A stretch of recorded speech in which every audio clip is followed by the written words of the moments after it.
Everything's alright. Make sure audio's good. Okay, audio sounds good. What's going on, guys? I'm back. After this afternoon's conclusion of the Carolina Panthers rebuild, I was bored. Got nothing else really going on. I said, you know what? I'm going to start up a new rebuild tonight. And this is one of the teams that I was talking about rebuilding, the Minnesota Vikings. There's some intriguing things there. Obviously, Justin Jefferson, I'm excited to play with him as the best player on the team and one of the best receivers in the NFL. But there's a little bit of a quarterback conundrum in Minnesota. I'm using the active roster so we can kind of keep things accurate with Kirk Cousins being injured. So, you know, that's what I'm planning on doing. And we're going to go ahead and, of course, make ourselves control the owner. And this owner is going to be a Hall of Fame receiver, one of the baddest dudes to ever play for the purple and gold.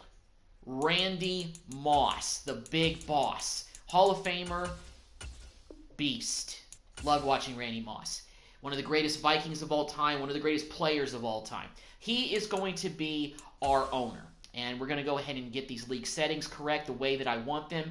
We're going to do a couple of things differently for the settings in this particular rebuild, or franchise, I should say.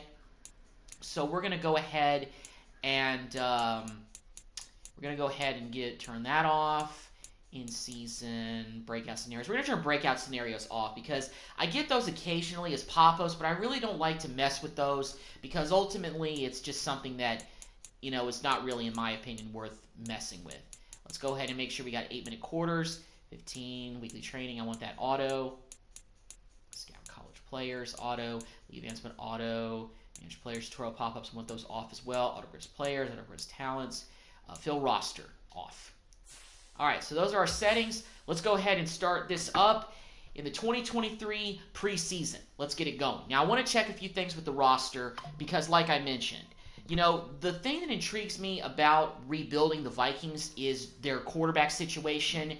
Because if my roster is, you know, the accurate roster that happened during the season, yep, Mr. Kirk Cousins, 84 overall quarterback, done for the season. He is not going to come back. We also got Chris Reed, a left guard, injured, and we've got the rest of these guys injured as well. We got a lot of guys on injured reserve. We got T.J. Smith, a left end, hurt. We got Dye hurt. We got one hurt. James Lynch is hurt. Cam Akers is hurt. So we're going to be rocking with Addison, I believe. We don't have, Dalvin Cook anymore. So let's go ahead and take a look at our roster heading into the first year of the rebuild. Now, when it comes, I'm going to go kind of position by position and explain kind of the plan that I sort of have for this Vikings team. The number one thing is that, I want to lead the Vikings to a Super Bowl. They've never won a championship before. They've gotten close. They got close in 98 with Randy Moss, who's taking over as the owner. Lost in the NFC Championship game. That was the closest they got and one of the best teams they ever had to getting to a Super Bowl. But they've been to 4 Super Bowls in the 70s and lost all of them.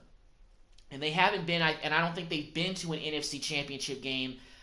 Actually, they did go in 2017. That was the Case Keenum year. They went to the NFC title game that year, and they lost to the Eagles. Since then, they've constantly gone like one and done in the playoffs. They haven't really done anything in the postseason. So this is an opportunity to take a team that is on the fringe and also, maybe dealing with a little bit of quarterback change. Because the thing is, I'm pretty sure Kirk Cousins is on the last year of his contract, as in this year, 2023, and he's missed the entire season. He's going to miss the entire season. So we're going to be rocking with Joshua Dobbs and Nick Mullins. I'm possibly going to go ahead and go with Josh Dobbs as the starter, and maybe in the middle of the season, if we're just terrible, I may just go with Nick Mullins and, hate to say try to tank, but that may be the best option because what I want to do is I want to be able to give this team some options this offseason.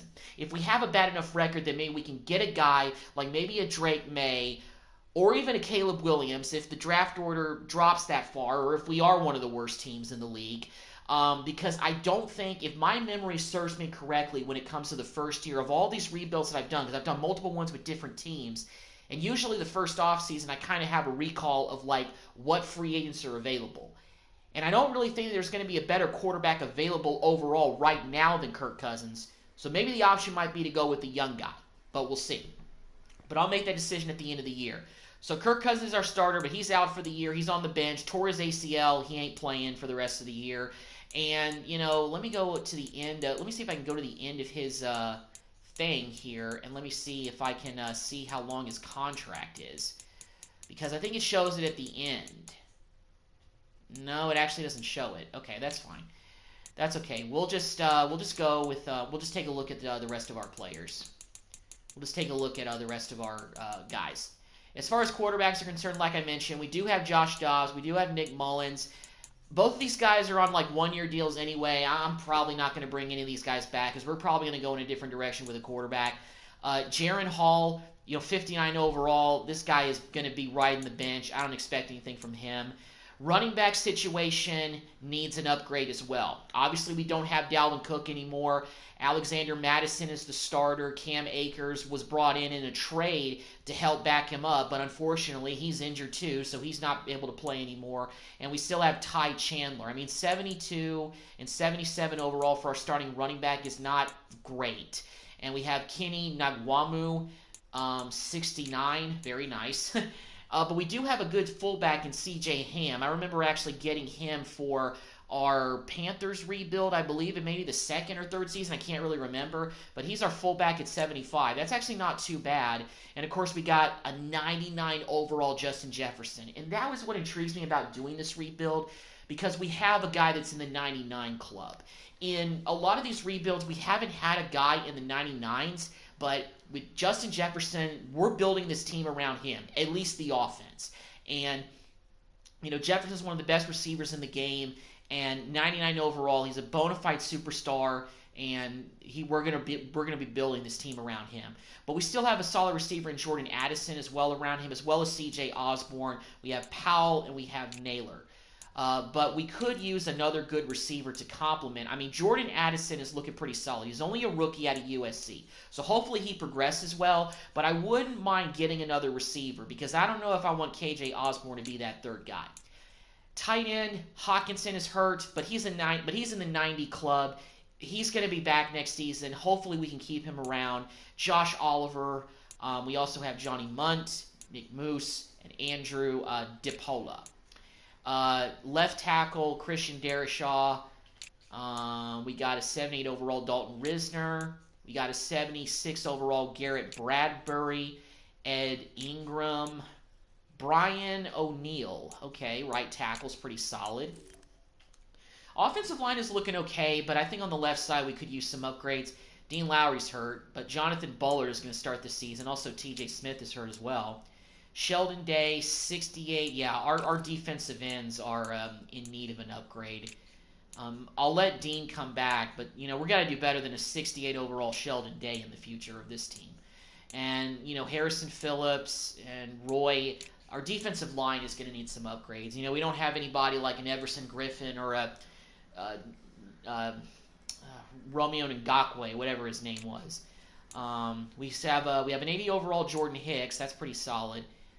But other than that, we don't really have much depth behind him. We do have Anthony Barr, but he was brought back this season simply just to fill the gaps. Nick Vigil is a pretty solid guy, 7-year vet, one of the most experienced linebackers on the team, but we need to do better than him as far as backups. Marcus Davenport, promising young guy, but he's out for the season, and so is Woodham. So we got Carter. We got, no injuries at corner. Byron Murphy Jr., 4-year guy out of Washington. I like him, but I'm not, in love with him. And Mickey Blackman, Evans. Yeah, corners are going to need an upgrade as well. And, Cameron Bynum is a solid guy at free safety. Lewis Klein, Theo Jackson. Strong safety, Harrison Smith. But Harrison Smith is likely going to retire in a year or two. And he's 89 overall, but I don't know how much longer he's going to play. And other than that, we have a 77 and a 70 backing him up. So, we need some upgrades for depth at different positions. 73 Greg Joseph, 72 Ryan Wright is our punter. So overall, this team is not a playoff team by any stretch of the imagination, on top of the fact that our quarterback room is just a complete mess. So first things first, I want to go ahead and take a look at the depth chart and see who they have starting right now, because if it's Nick Mullins, we're going to have to change that. Okay, so we have Joshua Dobbs planted in there as the starter, and Nick Mullins is going to back him up, and Jaron Hall as well. So let's kind of just, breeze through the roster, make sure everything's kind of, set up properly the way that I want it to look, at least for this first season. So, yeah, I mean, we got injuries all over at some of the key positions, so that's going to be a tough order for us in terms of, trying to rebuild this team and get some better players around this ball club. So it is what it is, but you know what? We're here. Yeah, they call it a rebuild for a reason. Is it Kirk Cousins, or are we going to bring in somebody new next season? We will see. But let's get the preseason going. Let's get to the preseason. Let's get through our first set of cut days to start off the rebuild and get going. Like I said, I can't imagine there's going to be a bona fide superstar quarterback available in free agency this offseason, but we will see. You never know. Every once in a while, I've seen guys like Tua and Lamar Jackson available, but I don't know about this time, because in our last rebuild, Lamar Jackson stuck around in Baltimore. They didn't get rid of him. We lost our first preseason game to the Seattle Seahawks. We're playing the Titans this week. This is the Joshua Dobbs show from now on for the rest of the season. He had his moments last year in real life, this season in real life, but I mean, he's still been a career backup. So that's why. And, to be honest, Kevin O'Connell is a little bit on the hot seat as I start up this rebuild, mainly because, last year was his first season. We won that playoff. We went to the playoffs. We won the NFC North, but they lost to the Giants. And, I'm going to give him a pass for this season. But next year, if for the next couple of seasons, if we get a good quarterback, but we keep missing the playoffs, then there's going to be a little bit of a thought that maybe the coach needs to go. Because during these rebuilds, I've noticed that Kevin O'Connell has gotten fired due to a lack of success. But we'll see what we want to do when we get to that point. In the meantime, we beat the Titans in week 2 of the preseason, and now we're playing Arizona to wrap up the preseason, playing another hapless team. So we'll see if we get a win to wrap up the preseason and get to cut days. And we lost, so let's go ahead and upgrade our players. If Madison can get up to the 80s or even the high, 79 or something like that, that'd be awesome, but I wouldn't expect too much of that. We got 10 staff points to spend. Let's go ahead and maybe spend some of them on Kevin O'Connell if we can, because this guy is still a very young head coach, and I really want to kind of, get his skills up a little bit in certain ways. Let's go ahead and spend those points there. Eye for talent. I like that. Offensive coordinator Justin King. Defensive coordinator Jack Parker. All right. All right. So here we are in the bye week. Let's go ahead and advance through this. Let's get to cut down days, and let's kind of form the final look of this roster as best as we can. It's tempting to go out and take a look at the free agent market and maybe bring in some guys to help, but to do the full experience of this rebuild, I don't think I want to do that. I just want to kind of keep it, the regular way that it is. All right, let's go ahead and get our draft class that I always get, like normal. And let's go ahead and get it.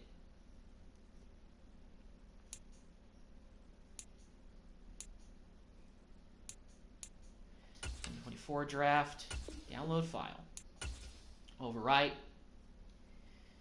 Just because you never know, they could change up these rosters, even though a lot of people aren't probably playing on old gen, but there's some. I know there are. Yep, got Caleb Williams, Drake May, Marvin Harrison Jr., got them all. All the big guys. And I wouldn't be opposed to, Marvin Harrison Jr. being an option. I mean, somebody else to go on the opposite side of Justin Jefferson. I know he's probably a very similar type of receiver, but, we need talent. We need to rebuild this team. We need to get them to, winning the NFC North again. Being one of the dominant teams in the NFL. All right. So here we are. We're in week 1 of the regular season. We're playing against the Bucks. Let's see how we do. Let's simulate to the middle of the season and see what kind of record Josh Dobbs can give us in year 1.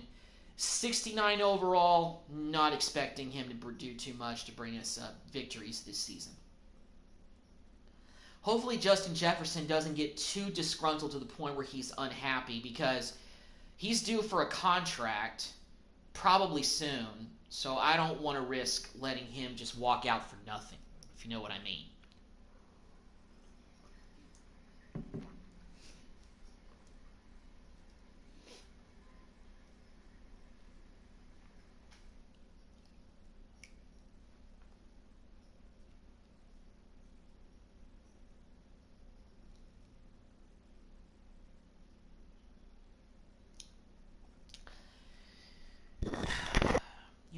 The Vikings are a proud organization, and they just haven't won a championship, and they really haven't had a consistent level of success, even with Kirk Cousins. So I just wonder if it's time to move on, if it's time to bring in a new quarterback. And I think the Vikings in real life this offseason are strongly thinking about that. This is like the Drew Brees situation. Now, granted, they had Phillip Rivers waiting in the wings to take over for him, but it became more justifiable for them to not sign Drew Brees and just let him go. Unfortunately, he proceeded to go deliver the Saints the Super Bowl while the Chargers still have no rings. So, just saying, you don't let a guy like Drew Brees walk away for nothing sometimes. And we're 4-3 to start the season. I'm a little surprised, needless to say. So, yeah, we're 4-3, and we're in first place in the NFC North. But we'll see how long that lasts, because wow. We did lose our last game pretty bad to the 49ers. So, and this division is not really filled with dominant teams. I'm a little surprised the Lions are only 2-5, and the Bears are in front of them. The Packers at 3-3 is not too surprising, considering that in real life, I think they started the year 2-5, and we actually play them this week. So this is a big divisional matchup. But first things first, let's get to negotiating and see what players need new contracts.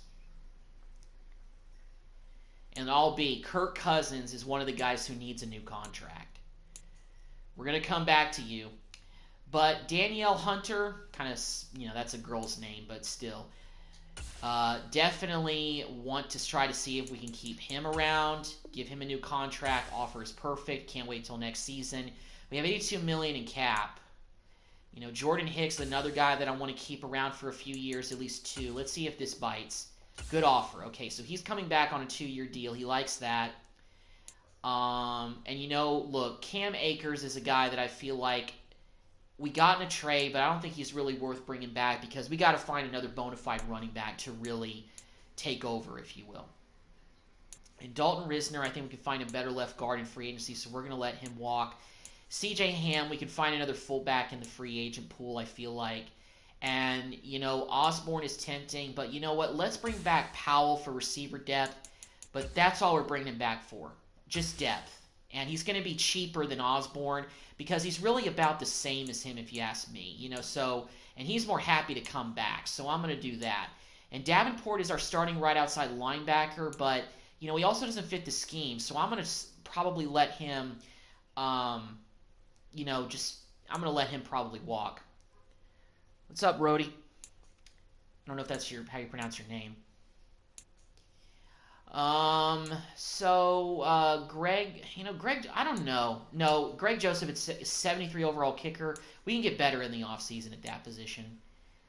And a lot of these guys in the 70s, none of them are really tempting to bring back anyway. Not even for depth.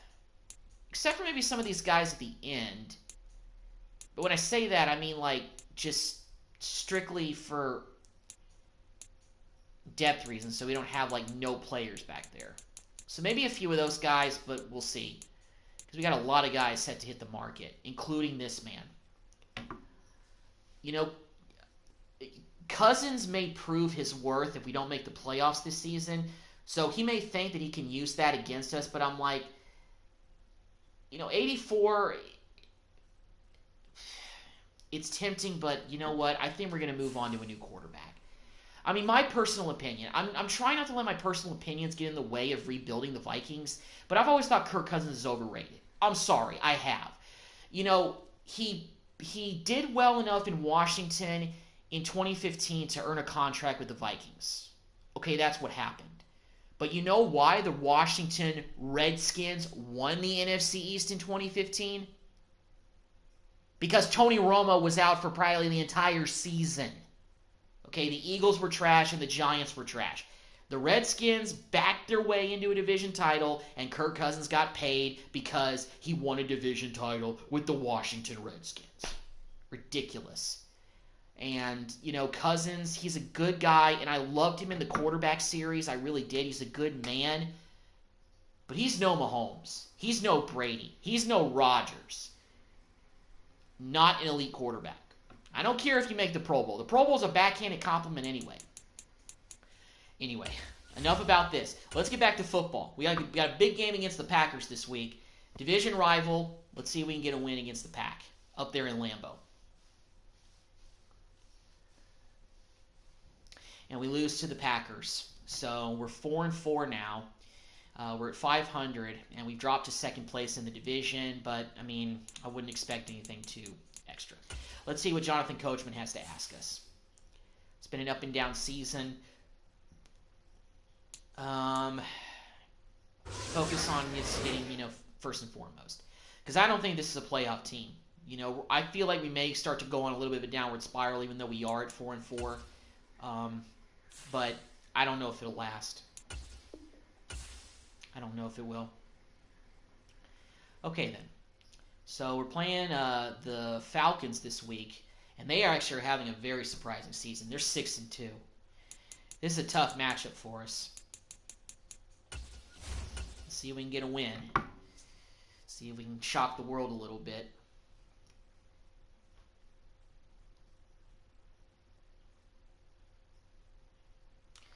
And we lose again, so now we are under 500 at 4-5. We're playing some pretty tough teams now. I mean, I don't know how tough the Saints are. Well, I just saw they're 6-3, so they're a pretty good team. We're playing some pretty tough teams right now. This may be a back half of the year where we start going downhill a little bit. Take a look at. Nah, I'm not gonna take a look at that. Let's go ahead and advance to the next week. See if we can beat the Saints. I'll play the last game of the regular season if we don't make the playoffs, like I always do. I can promise you guys that. In these rebuilds, I used to play the first preseason game just to get a feel for the team, but I can get a feel for the team in the last game of the year. And we lost again, so I think that's 3 consecutive losses, and we're back to, and we're still second place in the division, but the Packers are leading the division at 4-5.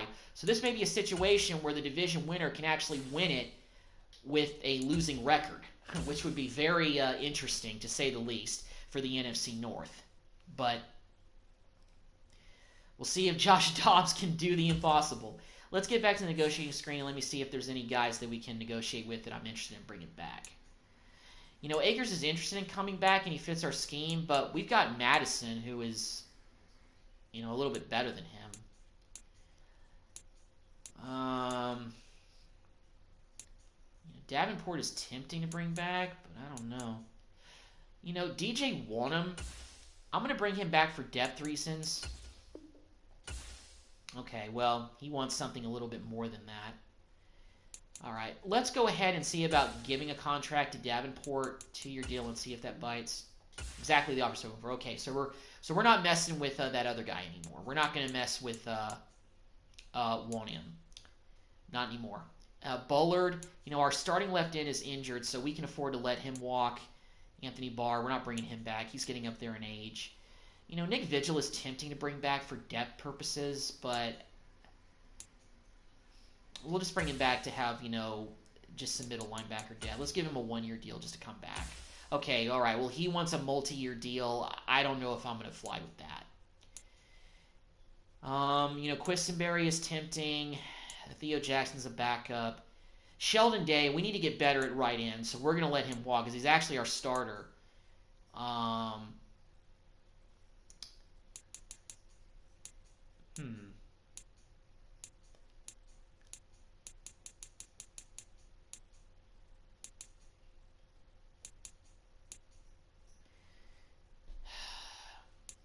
let's go ahead and just bring back Sheldon Day for depth. We're not bringing him back to be a starter. Find a better team. Okay, all right. Well, these guys want multi-year deals, but we're trying to bring them in as backups, and they just don't want to be backups. I get it, but we're bringing you guys back to your depth. If you don't want to do that, then we don't need you on this team. But that backup right guard, I think I'm going to bring him back. But I don't think we can. But we can't negotiate with any of those guys until we get towards the end of the year. So nobody bid on any of our offers, and we're playing the 3-6 Broncos this week in Mile High. This should be interesting. Let's see if we can get a win. Snap a 3-game losing streak. Make it 4 in a row. We've lost 4 games in a row. Unfortunately, this is looking like the way that I felt this whole season would go. We got an opponent, expected to be a great game. Focus so we can go out and get a big win. Let's just do that, because I don't know if we can beat the Bears. And I don't know if they're last or if we're last. Well, no, the Vikings are. No, the Lions are actually last. Excuse me. But we're all at 5-7, 4-7. Packers are 5-5. This is just the division that really is kind of just up for grabs with teams that are middle of the pack. So we still technically have a fighting chance, but I don't see it. It'd be really tough for us to win with as bad as we are. All right. So let me actually take a look at some of these offers again. So what we're going to let you walk. We've determined that. Vigil, okay, so he wants more than just one deal. He wants a player-friendly deal. Let's go with 2 years. Offer's good. Okay, so we got Vigil back, but like I said, really want to just bring him back for depth at linebacker because we need to keep some of these guys here. Some of them. And by that, I mean just a few select. Now, Sheldon Day, I'm going to bring back, but not as a starter. I'm going to bring him back to be a backup because we can definitely get better at this position in free agency, but getting him on a 3-year, I need a bigger offer. Okay, 3 years, no. Okay, Sheldon, no, I'm sorry. We're not doing more than 3 years, dude. That's ridiculous. And we can't do anything with, so because of that, I'm going to let, Sheldon go, but we'll try to see if we can get Tonga to come back. And he's actually interested in coming back. Same thing with, same thing with Reed and Lynch. I may try to bring one of these guys back for depth, just so we don't lose every single one of our backup offensive linemen. I don't think any of those guys are starting for us right now. And like I said, we've got injuries and all that stuff. So a lot of our guys that normally would be starters are out for the whole year. And I want to give us some cap room to upgrade this team in the offseason because, I think a new quarterback is imminent. And I don't want to spend a boatload of money on Kirk Cousins if we can get younger and, get a little bit cheaper in the draft or in free agency. I want to have money to spend because, like I said, I think it's time to move on from Kirk. It's time to move on. All right, we got the Bears this week, 4-7 against 4-7. Let's see if we can get a win heading into the bye week. Get a little bit of momentum. Just get some kind of win. We're on a 4-game losing streak. We need a win bad. And of course we can't get a win. I wouldn't be surprised if we slip all the way to last place in the division. But you know what? It's pretty tempting. So just to have a little bit of well, maybe not fun, but let's just say, well, we're actually doing a pretty good job of losing a lot of games with Josh Dobbs, so I'm not going to go with Nick Mullins. I'm not going to put him in. Let's actually get our staff some points here because we got 14 skill points to spend, and Kevin O'Connell is going to need some skill points for sure. So, let's give him some upgrades here.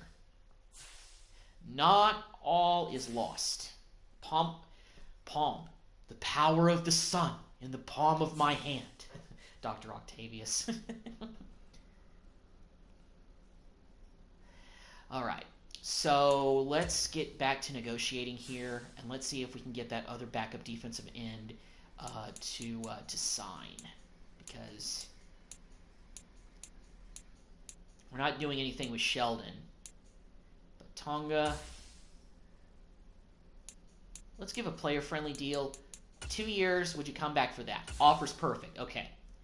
2 years gives us a little bit of depth with that guy, so, you know, we're not completely, like, you know, lost in terms of our players. Chris Reed, guard. Well, both these guys are the same as far as guards are concerned. But, you know, Reed is more interested in coming back. So let me see if this 1-year deal does it. Good offer. Okay, all right. So we got him back. Now the right guard, the other guard, the right guard who's a free agent, I don't really know if I'm going to mess with him because he's also not really interested in coming back, number one. And, you know, we can get better. A lot of these guys are backups, so we're going to I think that's really it in terms of who I want to bring back. I think everybody else can leave. I'm okay with losing everybody else. It looks like Nick Mullins is actually not set to be a free agent, so he may be on the roster for maybe another year or two, which is okay in terms of a backup, but by the time we start the next season, he might be third string, but he'll have to accept it. I mean, dude, you're a 61 overall, and you're not getting any better. You've been a career backup. Well, we are on a tailspin. We're in a bye week, so we're not playing this week, and we got a game next week against the Raiders on the road at the Death Star. And you know, I don't know what their record's looking like this season, so let's see if they're a good team or not. Well, they are. They're 8-4, so they are. They're looking pretty good out there. And we are not. We are on a 5-game losing streak. We've lost 5 games in a row since the middle of the season. We're just on a tailspin right now. And we're very close to being last in the division. So, you know, this is going to be pretty tough back into the season. Playing the Raiders this week. Let's see if maybe we can get an upset win. I'm not expecting it.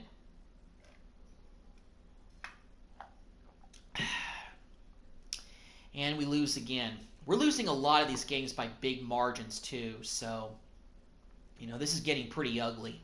And it doesn't get any easier. We're playing an 8-5 Bengals team this week, so that should be fun.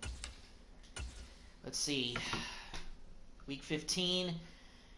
Can we get an upset win? Can we get a win against a winning team? I don't know how many of those games we've had this season against winning teams. And we get a upset victory over the Bengals. How about that? 42-27. Really blew them out. Looks like we got a player that won a weekly award. Let's see. Josh Dobbs won NFC Offensive Player of the Week. 408 passing yards, 5 passing touchdowns. He was only sacked once, 2 carries, 8 yards on the ground. So that was the Joshua Dobbs game, similar to the Arizona one in real life that he had. So that was the Josh Dobbs game. All right. Well, let's go ahead and upgrade players. You know, Smith Jr., let's upgrade him. And we got a Week 16 matchup. We got the Lions 2 more times. We actually haven't played them this season yet. So we're playing them in the back half of the year. They're in the bottom of the division. So right now, we're just trying to fight off the Lions to avoid finishing in last place. So that's kind of the only thing that we can take going into these games with, as far as pride is concerned. Make sure we don't lose to the worst team in our division. But we're just as bad as them. But we get a win against the Lions. And we are now, we've won 2 in a row. And we've won 6 games so far. So that's not bad. And we also got another divisional matchup against the Green Bay Packers. We're playing them in our backyard at Minnesota. But they're 9-6. They're going to win the division. They're going to make the playoffs. We're going to be sitting at home. But, hey, just wait. We'll be able to I think we'll be able to rebuild this team and get better. But, in the meantime, can we play spoiler? Can we get an upset win against our arch rivals?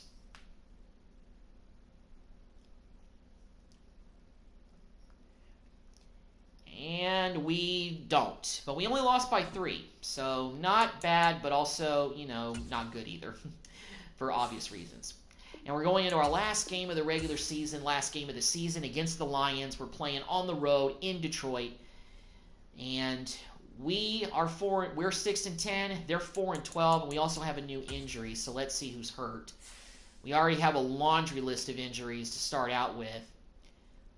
Jordan Hicks is out with a partial PCL tear, so he's done for the year. So let's go ahead and put him on IR.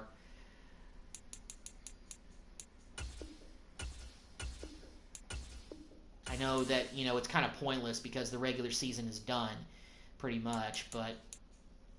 And, Garrett Bradbury, we're also going to go ahead and put you on IR. You're done for the season. We know our last game. And we're not going to sign any free agents. We're just going to roll with who we have and, just see if we can get a win. Because we're not making the playoffs. Everybody's going on IR. Everybody's going on the shelf for the rest of the season. So, that's what we're doing. All right. So, going to rock out with Joshua Dobbs to end the season against the Detroit Lions. Let's see if we can go into Detroit and get a win. This is going to be a pretty challenging game for me because, we don't have a very good, group. So let's go with let's actually go with the home pants. Let's go with the purple pants on the road. Get a little bit of swag going. Justin Jefferson is the only real weapon on this offense that I trust right now. But hopefully things will be able to change this offseason for the better. We're going to get some talent around him. But in the meantime, to wrap up 2023, we're going to be going at him. All right. Let's see if we can beat the Lions, send them, and keep them in the basement. Although there's really no scenario for us to finish last in the division because we're 6-10. They're 4-11, I think. 4-12. So... if we win, we're actually going to win 7 games, which is actually a tad bit better than what I expected this team to do. So let's do it. Today, from Ford Field in Detroit. All right, Vikings-Lions. It's always a tough matchup. It's an NFC North Division showdown. We got Joshua Dobbs on his, 70,000th team. Let's see if we can get a win. But we're starting off on defense. They got a first down and 10 in the red zone, the Lions do. But we get great penetration in the backfield by the linebacker, and he takes him down. Nice tackle by Hunter.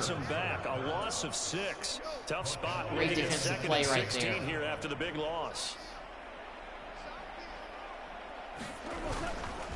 They'll go again with Gibbs. All right, we get another good tackle right there. Now it's a third down and long situation for Detroit. And here are the key actives for them in this one. And obviously, Charles, are going to be without some important names this week. We've been without important names the whole season. What are you guys talking about? How many of our games have you guys seen? I'm guessing not many. Oh, don't let him get that first. Okay, we don't, but there's a flag on the play. Something tells me it's on us. Of course it is. Face mask on the defense on the tackle. Come on, Pace. Dude. But then again, we're rocking with practice squad guys out there in terms of linebackers, so we're depleted everywhere. No doubt about it. We got a lot of rebuilding to do with this backfield. But we don't let Montgomery get into the end zone on 1st and goal, so that's good. Call it a full 3 yards in the wrong direction there. Brings up second down. Actually, I'll go cover one high. Let's get everybody kind of tight on the line here. They try again with Montgomery. There we go. Nice tackle in the backfield. Losing yardage to the 9. Cornerback came up, made the play. Nice job. Brings up third down. All right, 3rd and goal, guys. Let's get off the field here. Gone. Oh, you gotta pick that, man. It's right in your hands. Oh. All right, well, he made the play. He knocked it away. That's fine. But, dude, you gotta intercept that. It was right in your hands. All right. Not going to get too upset about that. We forced the Lions into a field goal. And now here we go on offense.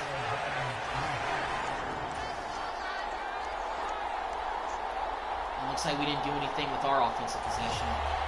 All right. Here we are back on offense. 3rd down and 4. 3rd down stop in the second quarter. Now Dobbs. Come on, Justin. Justin Jefferson wide open over the middle for the first down. Let's go. When in doubt, throw it to Jefferson. Really excited to play with him. All right, this may be risky, but I'm going to go with the screen to Chandler here. See if we can get him out in the open. Come on, Chandler. Come on, Chandler. Good block. There we go. Get that block. Make inside. There we go. All right. Decent run. Decent gain right there. That's good for a gain of 6. 2nd and goal. All right. Throwing here, Dobbs. Come on, Justin. Oh, that was good coverage. That was good coverage in the back. Well, he's smart enough to avoid the taunting rule, but I'll guarantee he quietly has told them, you might want to stop coming after me downfield because I just broke up another pass and took away a big shot. Third down and goal. We got to get this in. And Justin Jefferson makes the catch for the touchdown. Let's go. Touchdown by Justin Jefferson. And now we've got the lead in the second quarter. Good answer. But now we're back on defense. It's third down and 4. And a big third down play coming up for this defense. You were in position. And he is going to have a Lions first down. Anthony Barr this a yard or 2 past the marker following a gain of 6. All right, it's a 2-minute warning. We're up 7-3. Battle of 2 of the worst teams in the NFC right now. This offense finding its legs now. Here's another 1st and 10. Back to throw. Goff. Oh, he dropped it. Wow. Nice play. Well, we've seen him catch a few passes out of the backfield in the first half. Unable to connect on that one. Certainly seems like getting him the ball out of the passing game, though, is part of their game plan. It certainly is because he catches it well. Oh, another drop. Man, Goff's receivers are letting him down right now. They're not catching anything. They feel like he can win every battle. We've got pretty tight coverage there, but Now 2 straight I mean, this is, have him looking at 3rd and 10. To the air again. Goff. Oh, man, I got pancaked bad. Oh! Almost intercepted. I would have expected Harrison Smith to come up with that, but I mean, he was right in the middle, but there was like 3 other guys that were batting that football around. Anyway, we forced the Lions to another field goal. That's good. So they cut the lead to 1, but we can run a successful 2-minute drill with Josh Dobbs and get down this field, even if it's a field goal. That'll be good going into halftime. Here are the Vikings. All right, so here we go. Got a chance to operate a 2-minute drill with Josh Dobbs. Just looking at some of the struggles they've had this season. The got 3 timeouts left. Their future as they start to peer toward the Justin. offseason. What moves might they make? He got hit. I think the running back was trying to make that catch. We talk all the time about the NFL being a passing league, but the teams that run the ball effectively, they're the ones that go deep into the playoffs and go to the Super Bowl. They have to upgrade here. Right, come on, and Justin. you and I both know in recent years in the there we go, Justin. Way to go up and get it. Oh, break that tackle. Do it. There's that nice. Special one there. Justin with a big-time catch and run right there. That's what we want to see. This may be risky, but I'm going to trust Chandler with the screen game again. Dobbs. A little off-balance throw, but Chandler makes the catch. Let's actually, we'll go no huddle. We have to go with the timeout. 6 on first down. On 2nd down, Dobbs. Halfback angle. Chandler, catch the ball, dude. It hit you right in the hands.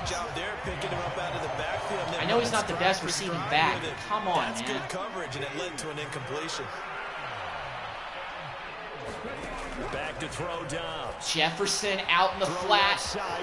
First down. Let's go to he will have a Vikings first. That was a little interesting play call. Split Jefferson out wide right, out left. Give him a little bit of space. Just let him go. No, we got to just put the ball in the best player's hands, and that's Jefferson. Now Dobbs. Dude's a beast. 99 overall. Look at him. Juking and, dodging guys. I know I'm throwing to him almost every play, but hey, when you have a 99 overall receiver, you give him the ball. Off the play fake. Here's Dobbs. All right, in this case, we'll dump it out here. Right, hauled in by Addison, let's go ahead and get out of bounds so we can save those 2 timeouts. We can get a touchdown here. That'd be awesome. The Vikings have a first down. To throw is Dobbs. Justin, wide open in the end zone. Touchdown, Justin Jefferson again, with his second touchdown catch of the game.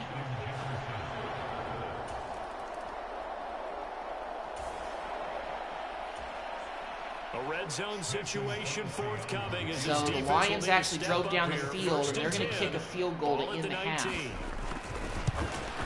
And he hits it. So they're going to get points to end the half, but we were able to get a nice touchdown drive to end the half as well for us. So we're going to be able to go in the half up in this game. With 14-9, it's still a tight game. We still got to play defense here. It's 3rd down and 6. Coming up here for the defense, trying to preserve a very slim lead in the 3rd quarter.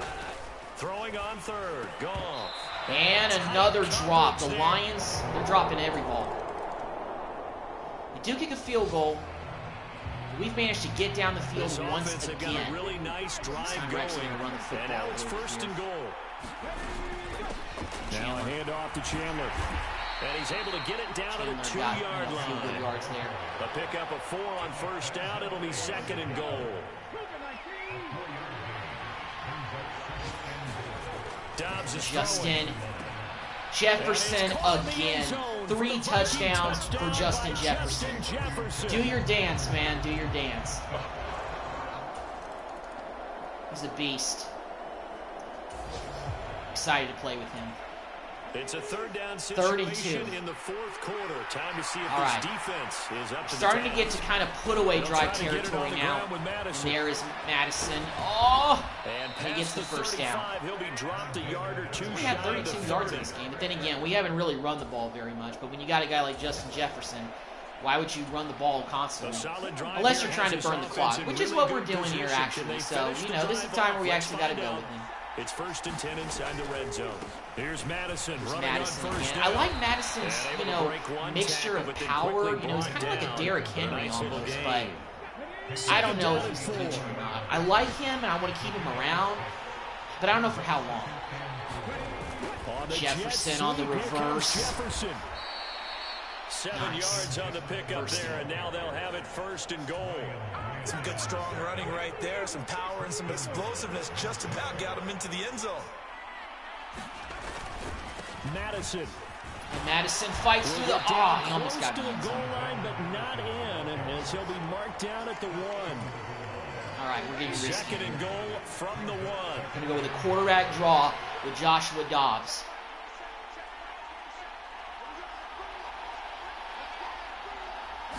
This game on ice. Dobbs up the middle, touchdown on the quarterback keeper. We've got this one in the bag. Joshua Dobbs keeping it.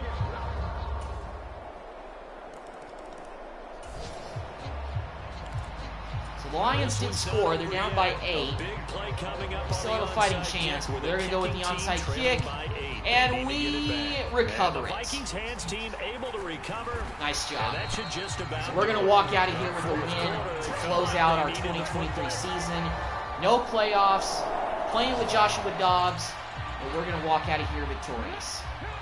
Hopefully this will lead to, hopefully this is the first step, the first little building block for bigger and better things for the Minnesota Vikings. And he's going to take this ahead for right around 3 yards. The Lions are still going to burn all 3 of their timeouts, I assume. There's still a outside chance they can get the ball back and go down the field, and it's only down by 8. I guess we missed the extra point.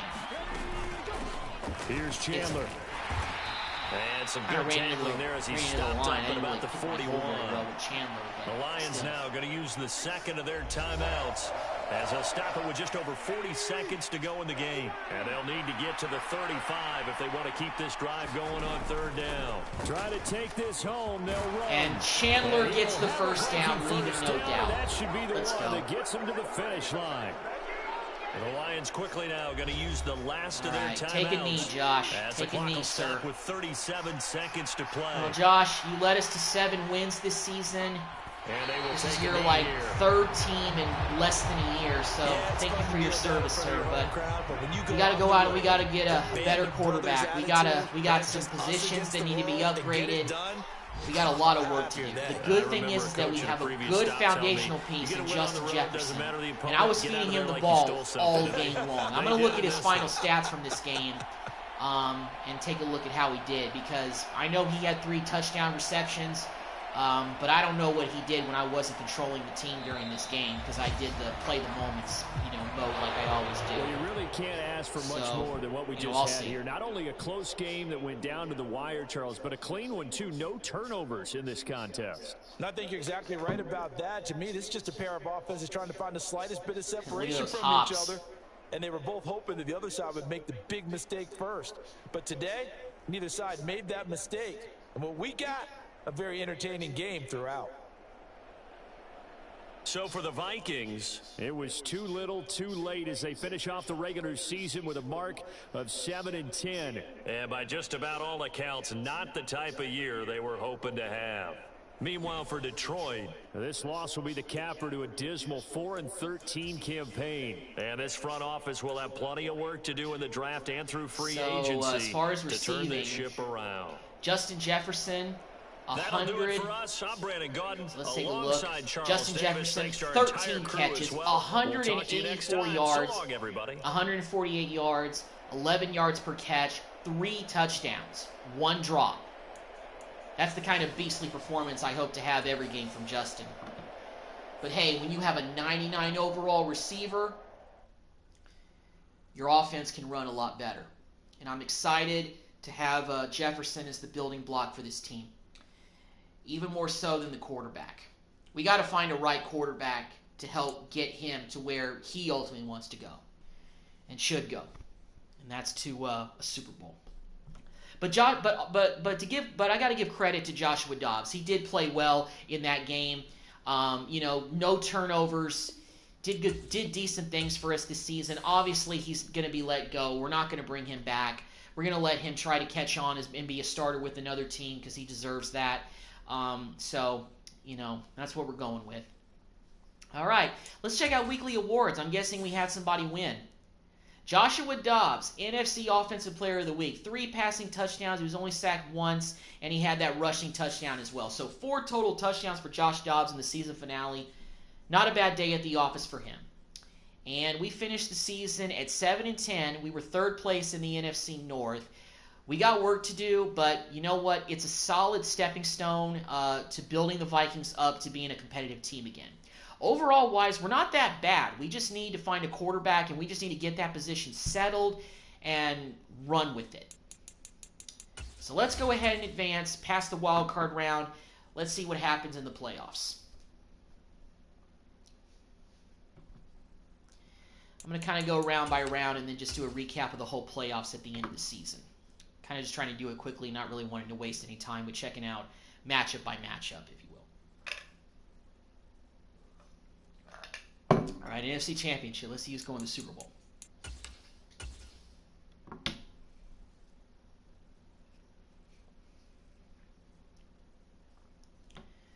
All right, so it looks like it's the Cowboys and the Chiefs. How about that in the Super Bowl? Should be fun.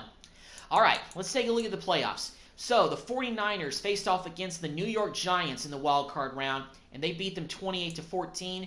The Cowboys take care of business against the Rams. They beat them 35-28, and the Saints beat the Packers. So wow, the Packers fell flat in that one.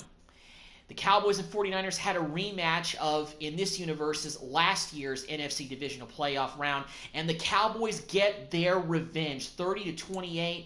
The Falcons, the number 1 seed in the NFC, they once again show why they're the big dogs, and they beat the Saints, a division rival, 35-14, but they lose to the Cowboys by 7 in the NFC Championship game, and the Cowboys go to the Super Bowl. On the AFC side, it's the Steelers going against the Denver Broncos. They beat them 31-28 in wild card round. The Dolphins beat the Jets. The Jets made the playoffs with Zach Wilson at quarterback? Now that is surprising. And the Ravens blow out the Jaguars 45-3. So it was the Chiefs taking care of business against the Ravens 31-24. That game's going to happen in real life in the AFC Championship next week in the playoffs. And we got the Steelers beating the Dolphins 24-10. So it was Chiefs and Steelers in the AFC title, and the Chiefs beat them by 3 touchdowns. So it's Chiefs Cowboys in the Super Bowl this year. So let's see what happens. Let's see who wins it. But first things first, let's take a look at the Pro Bowl roster. Let's see if we had any Vikings make the roster this year. There he is. Justin Jefferson. Of course he made it. And how about that? Osborne also made it as well.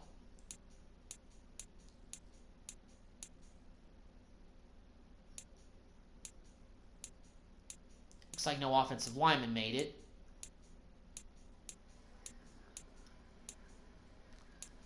Looks like Hunter, our linebacker, made it.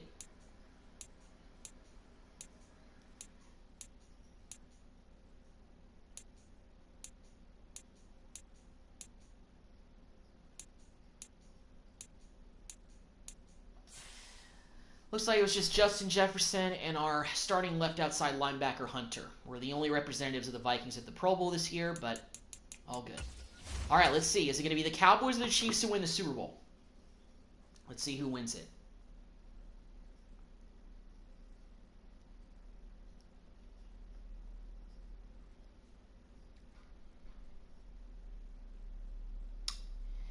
And, oh, okay, so we actually don't play that. Yeah, we just got to the Pro Bowl week. Let's go ahead and upgrade players.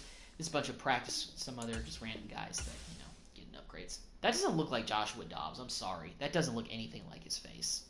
Terrible. But still, I wouldn't expect anything of that. Let's check out the yearly awards. Okay, so the MVP went to... What the...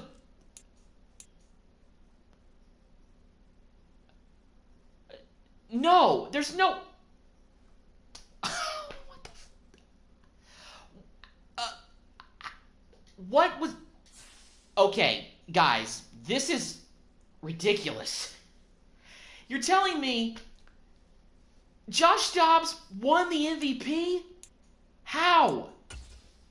There's no way. Statistically, what did he do? He had 4,800 yards, 38 touchdowns, 6 interceptions. Oh my God. Oh my God. Josh Dobbs won the MVP? That's ridiculous.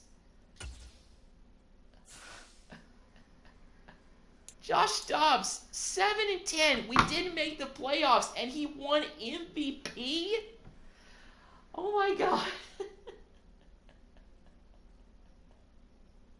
But I don't think he even made the Pro Bowl roster. Did he? Unless I missed it. Hold on, I gotta go back and look at the live stream.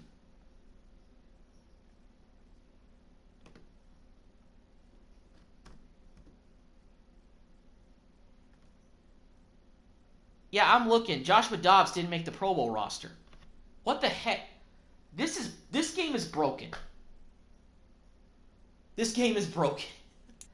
But Dobbs, you know what? You're a 71 overall quarterback, and I know you won the MVP, but no, you're not coming back. Oh my gosh. And of course, Kevin O'Connell wasn't anywhere near winning Coach of the Year. I guess Josh just strictly won the MVP based on statistics alone. That has to be the reason he won MVP. I can't believe this. Josh Dobbs, he won MVP of the whole league. Oh, God. All right, then. NFC. Offensive Player of the Year, of course. Josh Dobbs won that, too. And KJ Osborne finished 4th.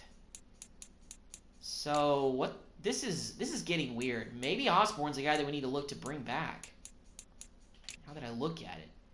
Offensive Rookie of the Year. Jordan Addison finished 8th. Okay. Defensive Rookie of the Year. Even Pace Jr., 7th. Okay. Best QB. Josh Dobbs finished 2nd behind Ritter. Best running back. Nobody there. Best receiver. KJ Osborne actually finished above Justin Jefferson, who finished 8th for best receiver. This game is weird. I don't know what this mode in particular is weird. Ed Ingram's 10th best offensive lineman. Best defensive lineman, nobody there. Best linebacker, Danielle Hunter. We got him re-signed to a big payday. I wanted to keep him around. Finished 2nd. Best DB, nobody there. Best kicker, nobody. Wow. I can't believe it. Joshua Dobbs won NFC Offensive Player of the Year, and he won the MVP. Unbelievable. I guess Kevin O'Connell's system must be just destined for good quarterbacks. I don't know. That's crazy. Well, I guess it just proves that I don't want to make Joshua Dobbs the franchise quarterback, though. That's not what I was thinking when I did this rebuild. Not at all. Season recap. The MVP is Josh Dobbs. I am so confused. And the Cowboys won the Super Bowl, so they won their 6th championship. They beat the Chiefs 31-10. MVP was Dak. Coach of the Year went to Arthur Smith of the Falcons. Offensive Player of the Year went to Jonathan Taylor of the Colts. Defensive Player of the Year, Max Crosby of the Raiders. Offensive Rookie of the Year, Rashee Rice of the Chiefs. Defensive Rookie of the Year, Byron Young from the Rams. Wow, what a first season. Our backup quarterback won the MVP. Ridiculous. Absolutely ridiculous. But Josh, you're still a 71 overall quarterback. We're looking for something better than that. You know, I know it should be stupid. It's probably bad logic for me to let him go. But, I mean, we finished 7-10. We got bigger aspirations. We got to get a new quarterback. You know, we're moving on from Kirk Cousins, and we're moving on from you. We had no intentions of bringing you back beyond this season. That's ridiculous. Deported fetus. Thank you for the comment.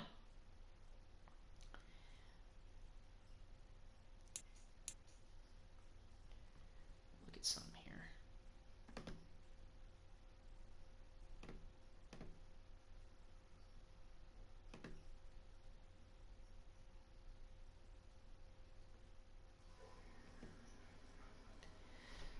All right. I love your videos. Hey, thanks, man. Appreciate it. You know, Madden's fun. I love doing rebuilds, live streams. They're fun to do. Take a team that's at the bottom or that's not very good and try to rebuild them.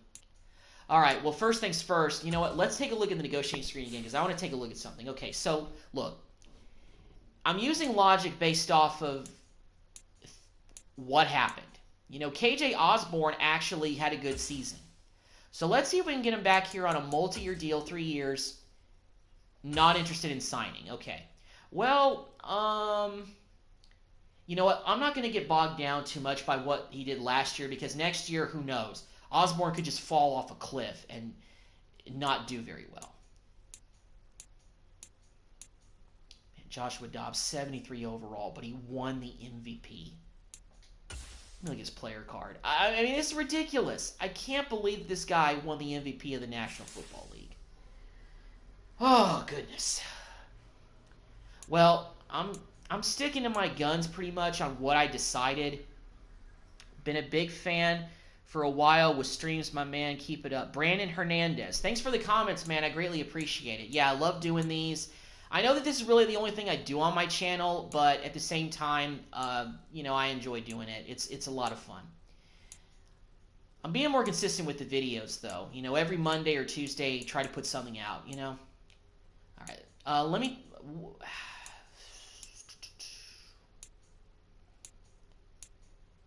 I kind of talked about it earlier. I don't really think any of these guys are worth bringing back. You know, Sheldon wants like a multi-year deal just to basically be a backup. Because that's what we'd be bringing him back to do if he wanted to resign. But you know what? Quisenberry, for depth purposes, will he come back on a 1-year deal? He's going to test free agency. Okay, all right then. All right, he can go. You can leave. Thanks for playing. Drive home safely. I'm tempted to bring back C.J. Ham, but I think we can upgrade our fullback position in the offseason in free agency. And there he is, the guy that they dubbed the franchise quarterback when he won the division with the Washington Redskins in 2015. But the Kirk Cousins era is over. We are moving on to a new quarterback. He got injured. We're going to give him the Drew Brees treatment. And if this bites me, then call me Dean Spanos. The only problem is we don't have a bona fide quarterback ready to replace him like they did with Phillip Rivers. However, we got options. All right, so let's go to mock draft 3. Let's see what they're projecting us to do. Are they projecting us to take a quarterback? We finished 7 and 10, so we're not going to be picking really high. No, they project us to take a left end, JT Tuimoloau of Ohio State. Not really too familiar with him, but we could use a new left end.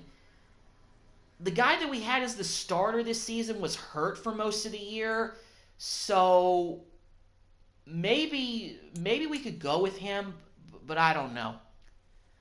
What team do you support? Well, I'm a Dallas Cowboys fan, and I'm a Spurs fan, man. So those are the two teams that I support. But Jerswan Newton is tempting to take if he falls as well, but I don't know. Right now, okay, as far as quarterbacks are concerned, the Seahawks have the number 1 pick, and they're projected to take Caleb Williams. Rightfully so. Drake May projected to go 4th to the Patriots. Yeah. If we want to get one of those guys, we would have to trade up. We may just have to get a quarterback in the 2nd round and see what happens, but I don't know. But we got to see what's out there in free agency first before we do that. And then again, the draft projections usually change based on what you do in free agency in these rebuilds. So we'll just kind of wait to see what happens with that. All right. Well, first things first, I actually got to take a look at the retirements because I got to see what players from the Vikings, if any, retired. Oh, no. He already retired. I was really hoping we could have Harrison Smith for one more season, but Harrison Smith is retiring after 12 years. And our long snapper tight end is retiring as well after 12 years. But no, not Harrison. All right. Well, strong safety as a need for the offseason just shot to the top of the list. Harrison Smith, good, strong safety. I think he was an 89 overall this season, so that's going to be a tough guy to replace. Ooh, all right. This offseason is going to be filled with a lot of needing it upgrades. We need upgrades almost everywhere. I don't really know what other big name guys retired, but I'm not really as interested in that. Like I said earlier in the stream, I know that Harrison Smith does tend to retire early in these rebuilds, but I thought maybe it was after the 2024 season, but apparently I was wrong. And unlike in older Maddens, you can't really talk a guy out of retirement. You just have to let it happen. You can't talk them out of it. When they retire, they retire. All right, look at this. We got a 58 overall Nick Mullins. All right, quarterback, we got to get that right. Now, running back, quarterback and running back in free agency are two positions that I would be open to getting somebody here. Now, I like Alexander, but at the same time, 75 overall running back and Ty Chandler, 73, that's not going to cut it. The Spurs, Deported Fetus. Yeah, I support the Spurs, man. I know they're bad, but I still support them. Of course, we need a new fullback. Receiver, we could use another receiver, but bringing back Powell, I think, is going to help out with that. Tight end, we got Hawkinson. He'll be back this season, 91 overall. Josh Oliver is a decent backup. He started all the games for us last season, so we're going to keep him around. Left guard, we can use an upgrade. Center, we could see what's out there. Right guard, we can also see what's out there. Right tackle, we could use some depth there. Defensive end, Lowry, we could use help there, which then again also kind of plays into what the draft has us projected to do with drafting that left end. So we'll see what we decide to do with that. Right end, we brought back Tonga. I'm actually glad I did because that gives us a little bit more respectable depth for a guy that we ultimately bring in to be the starter. So we're going to be looking for upgrades on the defensive line at both the left end and the right end. And also, defensive tackle, we got Phillips at 80 overall. He'll be back this season. He was injured all of last season. Jacqueline Roy, and we have Goddell. Daniel Hunter made the Pro Bowl last year, so he's back on a new contract. Ivan Pace Jr., he got some recognition for Defensive Rookie of the Year in the NFC. Jordan Hicks actually has regressed to a 72 overall. I'm a little surprised to see that. Although he did get hurt at the end of the season, so maybe that's not a big help. We did bring back Marcus Davenport, although I think ultimately he may lose his job if we find somebody better. Byron Murphy, 79 overall. We have Blackburn and we have Evans, but corners, we got good depth here, but if we get a guy in the 80s in free agency, I'd be open to it. Strong free safety, I think we're pretty good. Strong safety, we're solid with Metellus, 78 overall. We obviously need a new kicker. We don't really need a new punter. We just need a new kicker. All right, so let's get to free agency. I don't know how much cap room we have to spend. I'd have to imagine that we have at least a decent amount because we didn't spend a whole lot of money to bring back like Kirk Cousins because we probably would have had to give him a pretty decent king's ransom to keep him back. And Derrick Henry is out there. Oh, my goodness. But let's take a look at quarterbacks. Oh, my goodness. Oh, my God.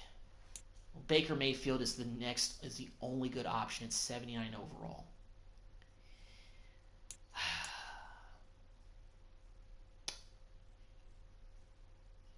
We have $87.7 million in cap. Let's throw money at Mayfield first. We need a quarterback. He's the best quarterback on the market, better than Kirk Cousins. Let's see. All right, well, we're actually his best offer. So I thought we were going to have to break the bank, but right now, so far, not looking that way. Austin Eckler is a scheme fit guy, 83 overall. But Derrick Henry is out there.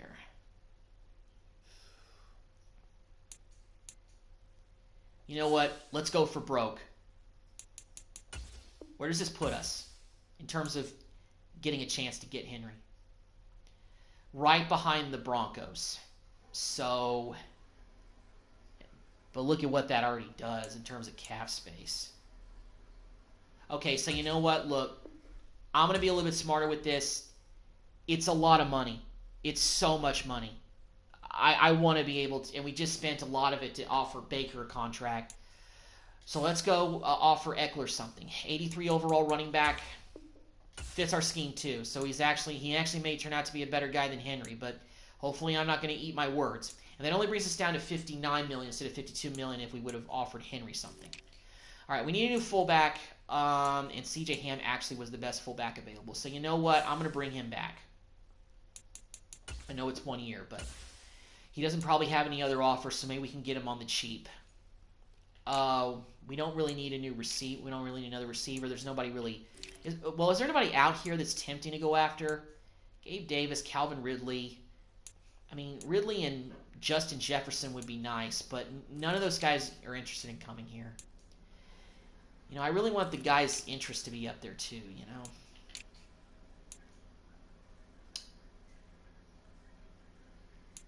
Left guard, we could use an upgrade here.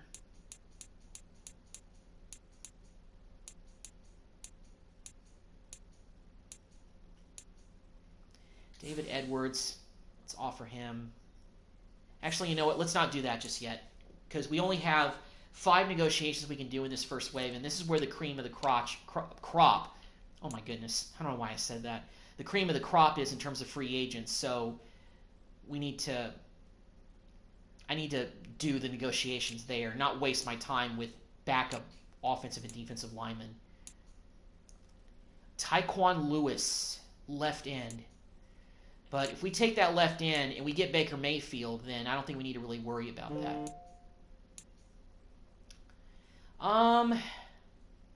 Could we use a new defensive tackle? Let me go back and look at my roster. Because I think it's that, Phillips? I have to check myself here.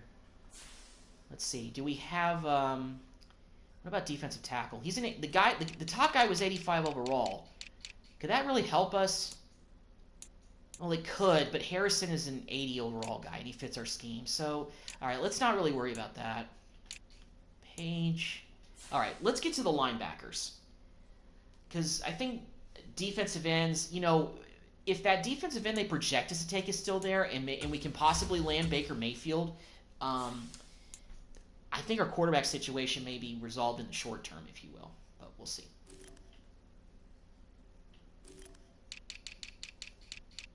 All right, left outside linebackers. Ooh, Jadeveon Clowney. Heck yeah. Years. Scheme guy. Come on, Jadeveon.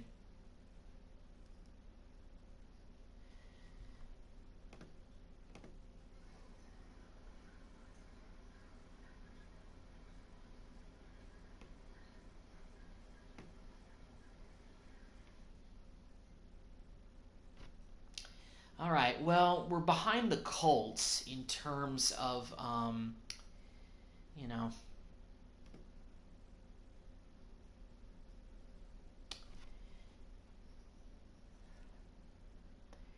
but hopefully we can land Clowney. How about middle linebackers? Who else is big out here? Who? Devin White.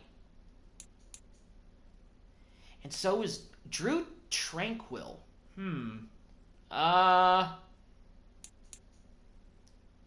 Man. But Tranquil is more interested in actually coming to the Vikings, so maybe he won't cost as much. Let's offer him a deal. And I think that's it in terms of negotiations we can start. All right, yeah, it is. Okay, so here we go. Here's our targets for the first wave of free agency. We got Jadeveon Clowney, Austin Eckler, Drew Tranquil, Baker Mayfield, and C.J. Ham. Going to bring him back anyway. But we're pretty low on Clowney's list, so I don't know if we're going to be able to land him or not, but we will see. I think we got a good shot at landing Baker because the only other team that's interested in him are the Rams, bringing him back for another round. Is Baker Mayfield a good idea? Maybe. He doesn't really fit our scheme, but he's the best quarterback on the market, so we're going to try it. We're going to try Mayfield and see if it works. Let's go ahead and advance to next week, and let's see if we can land any of the free agents that we offer contracts to. I don't know if we're going to be able to do any of them, but we'll see.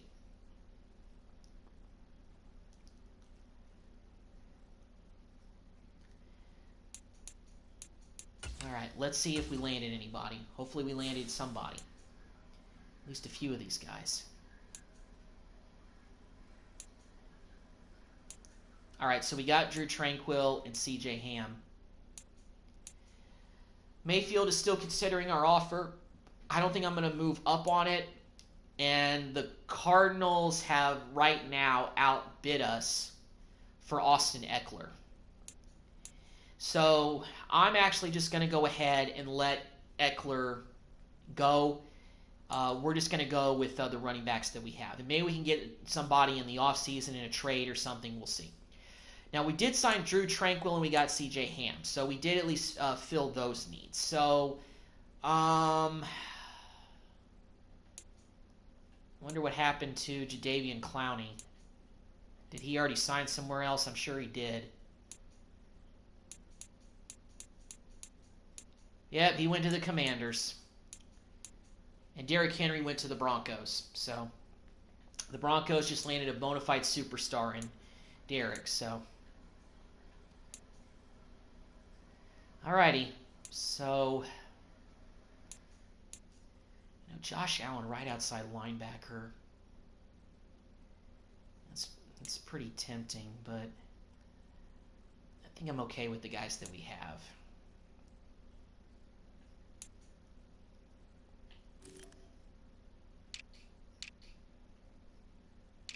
All right. So now let's kind of focus on filling in, positions that we need to upgrade, some of the second tier positions. And I'm talking about like the offensive line and, some other positions. All right, let's see here.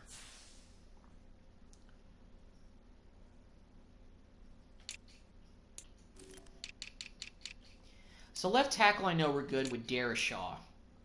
But left guard, we need a guy in the 70s at least. All right, left guard for sure. And defensive ends, both of them we need help. So that left end was the guy we projected. So let's focus on a right end. Yeah, Drew Tranquil automatically shoots up the depth chart to our number one middle linebacker. And we also have Davenport, 74. I mean, Allen was there, the former Jaguar. So, And he fits our scheme, so maybe that might not be a good idea to try to go for broke on him. But I don't know. And we'll take a look at corners. Strong safety. I mean, we lost Harrison Smith, but Mentalist is not that bad. Maybe it's worth it just to let those guys who are in the high 70s just try to fight to fill the void. But hopefully that's not a decision I regret for this season. But we'll see. It's a rebuild. What am I expecting? You know, we can't get it all in one off season. Okay, let's see about right ends. You know, Christian Wilkins, let's see if we can bring him in. 3-year deal. Let's see where this puts us. We're his only offer. Okay, all right. Hopefully that'll be able to work in our favor so we can actually land him. And Josh Allen, let's throw some money at him. See where it puts us, if it even puts us in the running. Well, we're ahead of the Falcons, so maybe that'll help. Maybe we're got a chance to get him. Steven Nelson is a guy that fits our scheme, and he's 81 overall. You know, just you know, kind of trying to get, you know, corner help. Let's go for him. 1-year deal. Let's see what that does. It looks like he's not looking for a long-term deal anyway, and we're his only offer. So hopefully this does it. And you know, Micah Hyde is available, free safety. Strong safety, I think, is really the position that we need to upgrade. And Deshaun Elliott is there too. So you know what? But we don't have a lot of cap space. So you know what? Let's not go crazy. We got $6.73 million left.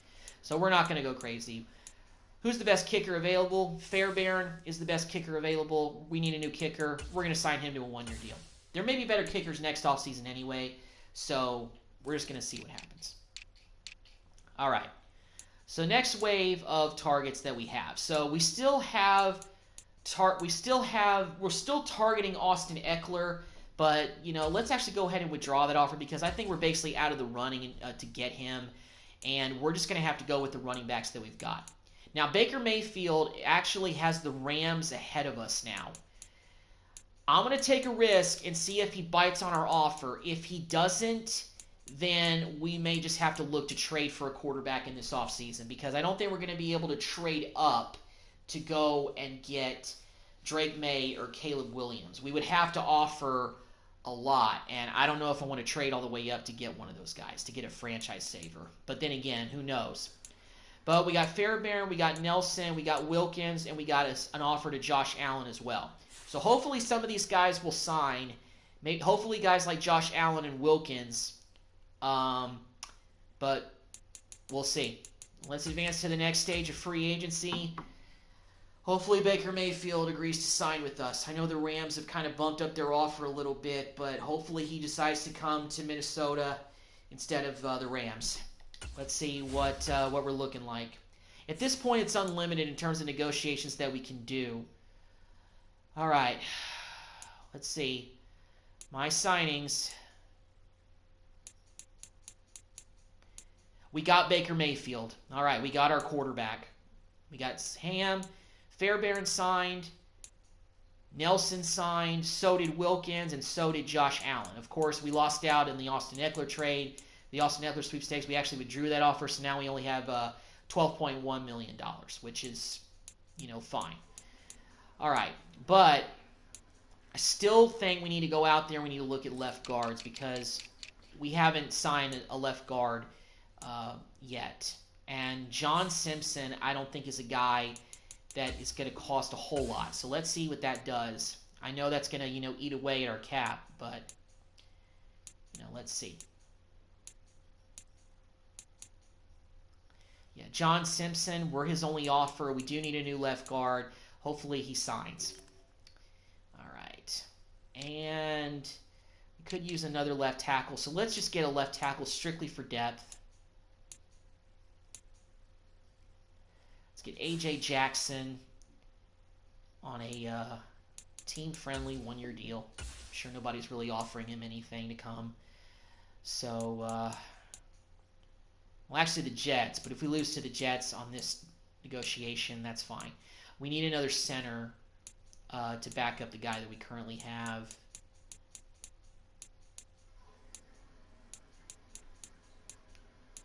Let's just find a guy in the green. Scott Quisenberry, the other Quisenberry.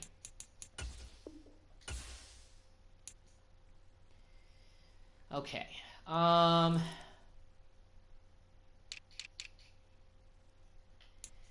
think that's it. We have only 1.7 million left, so we can't do anything. We're done. We've eaten up all the cap, most of it with Baker. All right, so let's actually take a look at the roster, and let's kind of get a little bit of the numbers situated here. Because Baker right now is wearing number 1, but I don't wear him to wear number 1. I want him to wear his classic number 6. But he's our new quarterback. So that's what we're going with. Let's see. Is anybody who's wearing number 6? Maybe it's a receiver. Maybe it's a linebacker.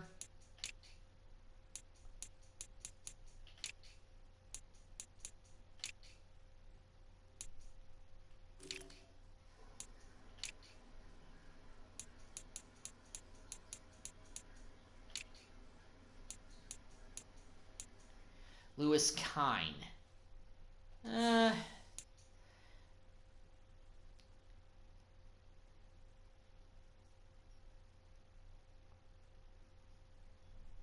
just change his number to, let's see.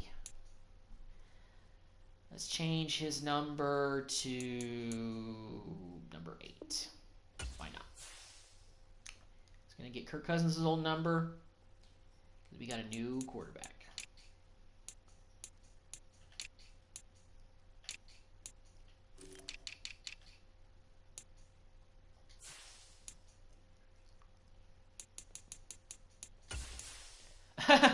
He's wearing a headband that's the wrong team color. I mean, it's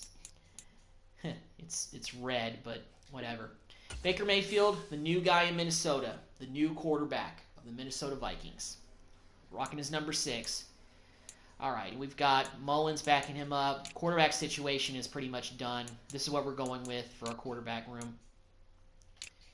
Ham, Jefferson, Powell. Still got Naylor.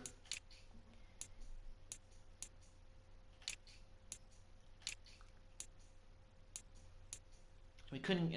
We're still negotiating with that left guard, so hopefully we land him and a new center. I'll go out and get a backup. No, we can't. We got $1 million left, so that's the end of the negotiation. But getting Christian Wilkins is a boost to the defense, and if we can get that left end, our defensive line will look pretty solid going into next season. And I like Harrison Phillips. We got Hunter. We've got a new middle linebacker in Drew Tranquill. And Josh Allen as well. 93 overall right outside linebacker. So that's pretty good. And, Steven Nelson. Let's see. What is his number?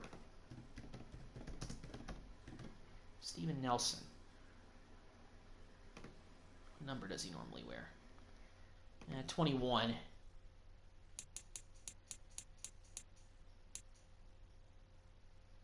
Caleb Evans. Let's just have Stevens wear number 15. Let's keep him at 15. I mean, Nelson fits our scheme, 80 overall. Probably a pair with Byron Murphy. And Bynum. And I'm going to rock with Mellis as our new strong safety, replacing Harrison Smith. That's not going to be easy, but we're going to go with that. And I like our quarterback situation now that we have a guy who has the starting experience in Baker Mayfield. And you know what? If Mayfield doesn't work out, we can always go with a new rookie quarterback in next year's draft if we actually have a bad season because of Mayfield, and kind of work through that a little bit. So hopefully we got the rest of the free agents who we wanted to bring in. So let's take a look and see who we signed. Okay, so I knew we got him. We got Tranquill. We did get Fairbairn. We did get John Simpson, and we got that center as well. So we got who we wanted in this offseason and free agency. And we have $8.23 million left, but we're going to hold on to that. so that way we can have enough cap space to at least work with a little something. So let's go to mock draft 5 and let's see if anything has changed in terms of what they project us to do based on what we did in free agency. Now they're projecting us to take Jerswan Newton. But I think that and now they're projecting the Commanders to take Tuimolo at 7th. But you know what? Getting Jerswan Newton would not be the end of the world. That would be okay, as well as Mason Smith. One of those guys would be a solid pickup. Newton does fit our scheme, so that's pretty tempting to take him as well. Phillips is a solid, defensive tackle, but bringing in Newton will help be a boost to the defensive line. We got our quarterback situation resolved, so we don't have to worry about trying to trade up in the draft. So I think maybe Newton may be the way to go. And I drafted him in my Arizona Cardinals rebuild, so I'm a little familiar with him out of Penn State. So, all right. So let's go ahead and advance to the next stage of the offseason. Let's get to the draft, and let's get going.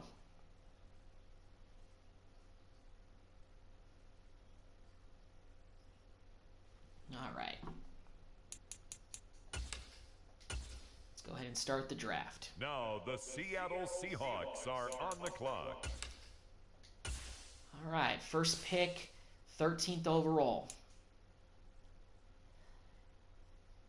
Ooh. Is Newton still available, though? Let me check that first. Yep, he is. But look, guys. Marvin Harrison Jr. is out there, too. So you know what? I'm going to go a different, untraditional route. Let's bring in Marvin Harrison Jr. to go with Justin Jefferson. The Minnesota Vikings are now on the clock. Stud. Marvin Harrison Jr. is a Viking. I don't know how he slipped this far in the draft. Is he a guy that we really needed? No. But getting somebody to go on the opposite side of Justin Jefferson, perfect. All right, so now we're in the second round here. But you know what? Raheem Sanders, a power back out of Arkansas, seems like a pretty tempting idea as well. We need a running back because we weren't able to get Derrick Henry this offseason. I like our running back room a little bit, but we could use new fresh blood in there. Get younger. All right, here we are in the 4th round. We don't have a 3rd round pick, so let's see what we can do here. A lot of these receivers are dropping, but we really don't need another receiver.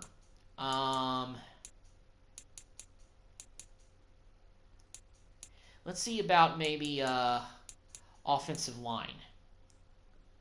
These guys are all projected to be day 3 selections, but not regarded very high at all.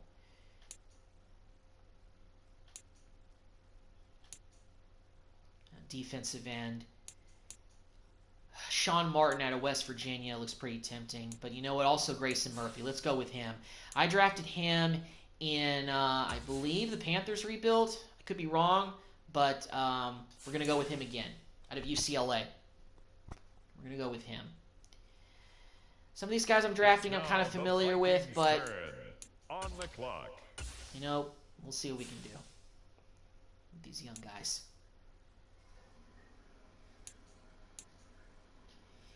These guys are dropping, but what we really need is some line help. Chris Jenkins out of Michigan. 5th round guy, day 3. Let's go with him. We need defensive tackle depth. And we didn't take Jerswan Newton. We went untraditional. We went with the sexy Marvin Harrison Jr. pick. So we're making it up by taking Chris Jenkins.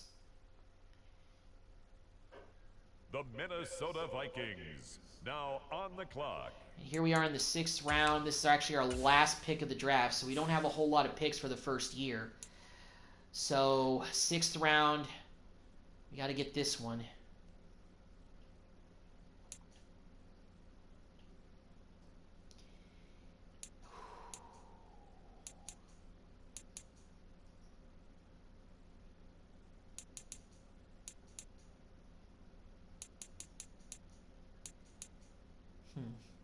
I don't want to take a quarterback that's projected to go undrafted. You know, waste a pick there. Let's go all. Let's see all who's here. Let's go with a corner. Let's go with Marcus Dial out of South Carolina. Fits our scheme. Let's go with him. Oh, Marcellus Dial. Excuse me. And that's our draft. Not a lot of picks. We didn't have any picks in the 7th round, so that's it. Not a lot of picks. But we'll get more picks in next year's draft, so we'll be able to build more with young guys in the draft.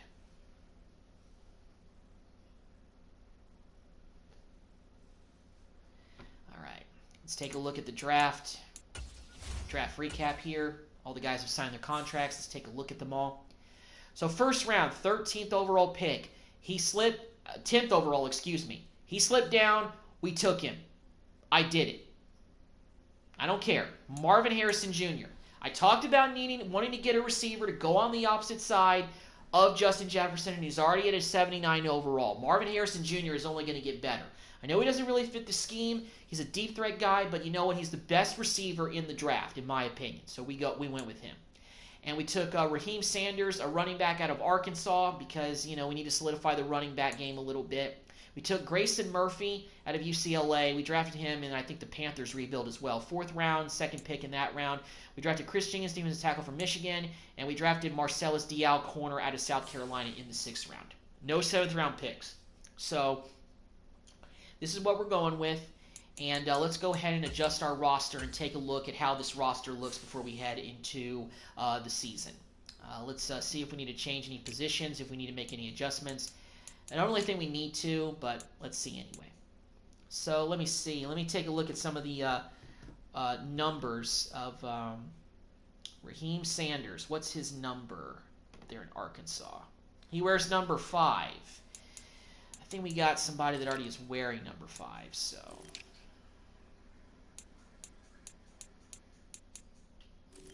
It's one of our corners. Yeah, Blackman. Let's see if maybe we can give him a number in like the 20s or the 30s or something like that.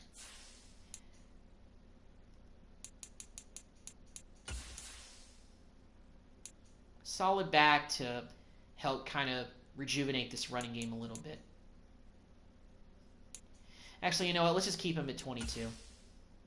Let's just keep him at that. And he's basically the backup behind Madison now, so hopefully he can develop. You know, he's taken over for Ty Chandler's spot in the lineup. Let's see what he can do. So Marvin Harrison Jr. is not the top receiver. You know, Jordan Addison is, you know, but still, I mean, it's too tempting, guys. It was just too tempting to not want to take him. Now, he can't wear 18 like Justin Jefferson, so he's going to rock number 10 this season. You know what? Can we do that? Can we give him his? Can we give him? I think we can do it. Let's see if we can do it. Is it available? Is the number available? It is. Rocking his dad's number, 88. Marvin Harrison's boy is going to wear 88 just like his dad.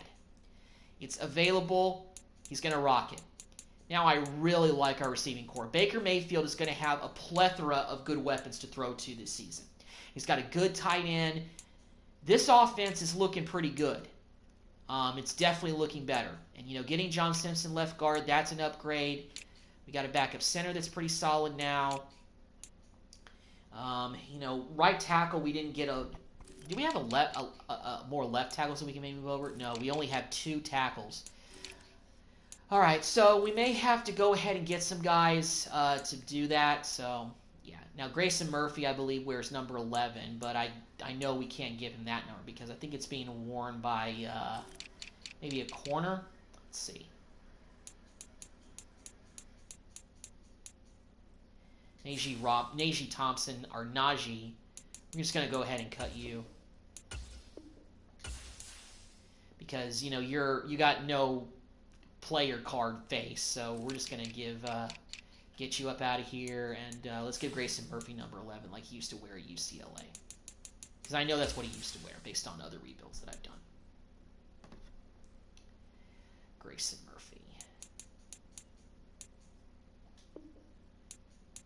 There we go.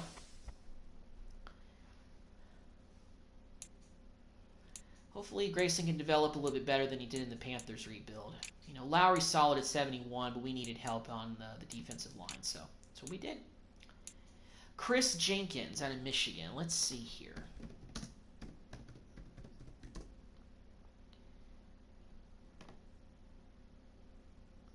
Chris Jenkins wears number 94. All right.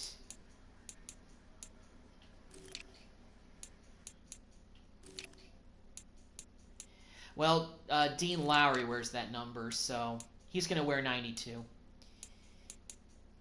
But I like him as a backup defensive tackle for right now.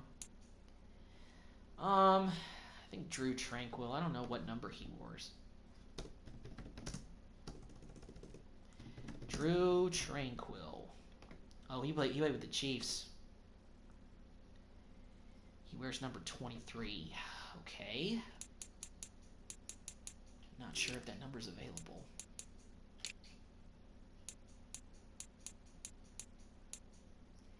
Andrew Booth Jr. All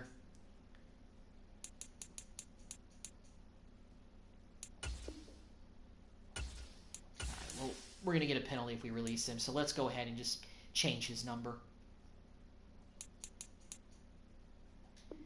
Change it to 27.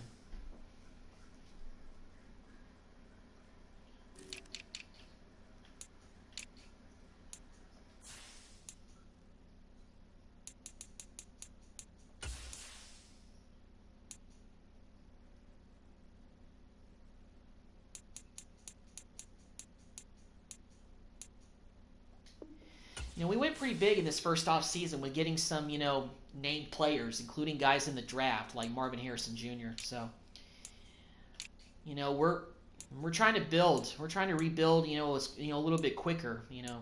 But will all these moves pay off? Only time will tell. We'll have to wait and see. All right, we didn't draft any, you know, safeties, so Fairbairn, we got Wright. All right. Well, Baker Mayfield, this is your next stop. The Bucs didn't want anything to do with you, but we need you to come and be our new quarterback. So that is that. So let's go ahead and advance to next season, to the preseason. And I'm going to wrap up the live stream for the first year of the Minnesota Vikings rebuild. We actually went 7-10, and surprisingly enough, our 73 overall Josh Dobbs won the NFL MVP with a 4,800-yard pass season. He had like 36 touchdowns and only 6 picks. He was on a tear the whole season, but you know, unfortunately, we finished 7-10. We didn't make the playoffs, and we needed a better quarterback than that. So hopefully, getting Baker Mayfield is not going to be a major downgrade, but we'll see. So thank you guys for checking out the first episode of the Minnesota Vikings rebuild live stream. I don't know if I'm going to live stream tomorrow because, you know, tomorrow's the last day before I got to go back into work. So, you know, I'll probably leave the streaming here. I didn't know if I was going to do this until next week, but I decided, you know what? It's Monday night. I'm bored. It's my day off. Let me go ahead and do it. So I want to give some shout outs to everybody who left comments and everybody who checked out the stream tonight. So shout out to Rhodey, Deported Fetus for all of your comments, and Brandon Hernandez for the lovely comments on saying you're a big fan of the streams and, you know, saying keep it up. You know, I really appreciate that. You know, this is just something I do in my free time because I love football and I am a Cowboys fan, but it's exciting to build, you know, but I'm a football fan in general, and I know a lot about other teams. So it's nice to get an opportunity to rebuild other teams as well. So that's why I like to do it. But thank you all for checking out the live stream. This has been your boy Malin, and I will see you guys in the next episode of the Vikings rebuild. Y'all have a good day.